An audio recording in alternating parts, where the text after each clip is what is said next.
then I'll go this way. Hey folks, this is Joe Britt coming to you live and direct from Fontana, California. And today it just happens to be, as I said before on the mic, it happens to be Bmw Fest today. And we're in Fontana, California at the AAA Club Auto Speedway. So you know me and my mouth, I'm always walking around trying to get the best interview that I possibly can, walking in the garages, and I got my Rover walking around, and he's doing some filming and whatnot. But nevertheless, I come across, I'm in garage number 1. As soon as I hit garage number 1, I'm a fly on the wall, and I hear someone say, you know what, that guy right there, he has a lot of experience. And you know, I'm curious now, what guy and who? Well, this guy that they were talking about is in front of me right now.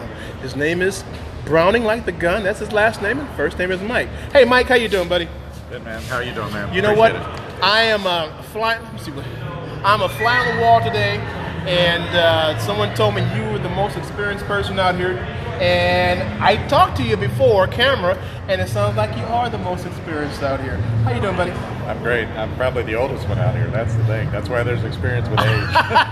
But that's a good thing, though. It is. I talked to my wife the other day and said, you know, it's my 50th year behind some type of racing vehicle.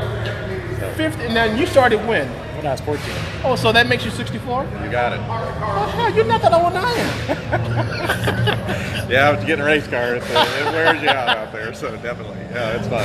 Tell the viewers of Gotcha Racing your history a little bit, if you can. Sure. Yeah, I again started driving a little motorcycles when I was like 14, 15 years old. My dad would not buy me motorcycles, so I drove everybody else's. So I got in trouble, and then he said, fine, let's get you in a car. So got in a car, started drag racing, and actually started drag racing professionally. Worked for two of the best teams in the world. I worked for Soxon Martin and Butch Leal back in the 70s. And I had a blast. Traveled all over the country, got to do that. And then my uncle and I decided to go pro stock racing on our own. So we bought a car, started doing that. I was 21 years old, raced in pro stock with some of the best guys in the world, and had a blast. And then one day jumped in a road race car. My dad's partner was a musician, had a brand new Porsche Carrera. And we went out to the track, and he goes, why don't you take it out for a spin? And I jumped in the car, and I came back in, and they go, do you realize that was the fastest lap of the day? And I went, no, it's kind of fun to me. So. You got to be one of the luckiest guys on this doggone planet, man. At age of 14, you started racing, and you've been in the racing community all these years, and you've gone up the ladder to Continental.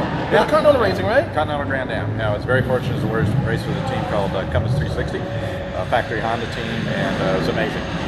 I raced professional races with them, and jumped back and forth. I've been in BMW Club, SCCA, all the ones that are out of Porsche clubs a year. I'm an instructor now, do a lot of teams. Yeah. Well, tell me this. Married? Yes. How long? 34 years. Okay, so it goes to say a happy life, happy wife? Absolutely.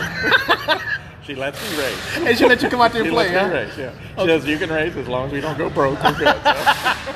Yeah, my wife tells me that also, but she says, get your butt out there and do what you got to do. Well, I work for a living too, so. well, I think we're all trying to make $1 out of 15 cents, but the thing is, if we can actually hold on to the money that we make, at least some of it, and then life would be so grand, wouldn't it? As I told you, I'm fortunate to get to do this. I mean, I work for a living. I'm in medical sales. Done that for 30 years, but it allows me to come race cars and race with gentlemen like this that are amazing drivers, I have to tell you.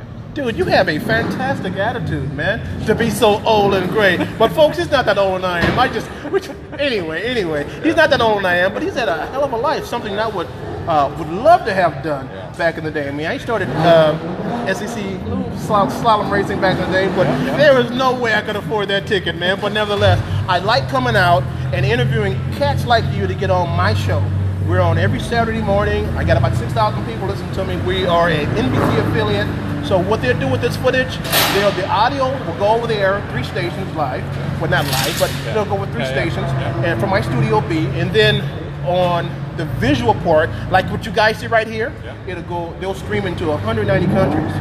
Right. And that's how I get to be affiliated with guys like you and listen to the stories of gentlemen like you. I appreciate your time, man. Now, guys like you that have been around for a long time, would you happen to have some kind of a Facebook or some kind of a website that guys could keep up with you?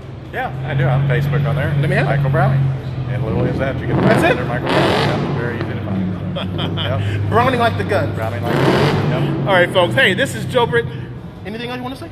I appreciate all the help. You have no idea that Scott in the car I drove today, that's an important part of it, that to allow me to have a car that comes out, I jump in, it's all prepped and ready to go. That's amazing. I mean, I'm so lucky. And these gentlemen who I've known for years that are really some of the best drivers that you'll ever see out here in a BMW.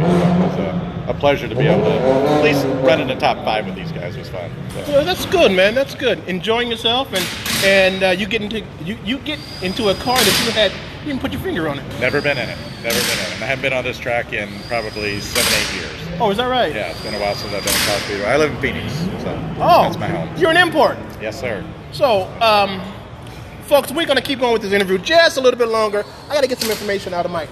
How's the track so far, man? Is it bumpy or?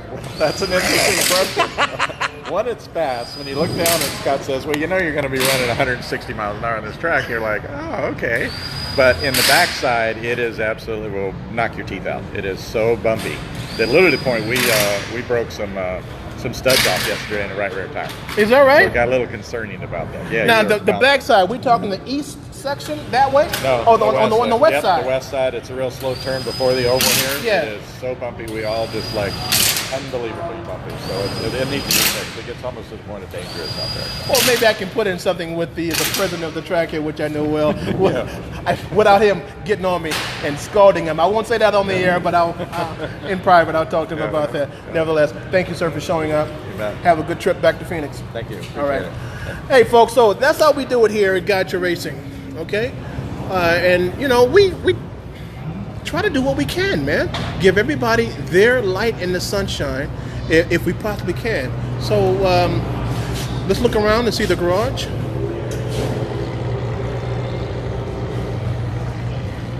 Okay, so these guys come here to race, man. This is no joke. There's no joke. They really come here and they put the hard-earned money into this, and they put their lives on the line.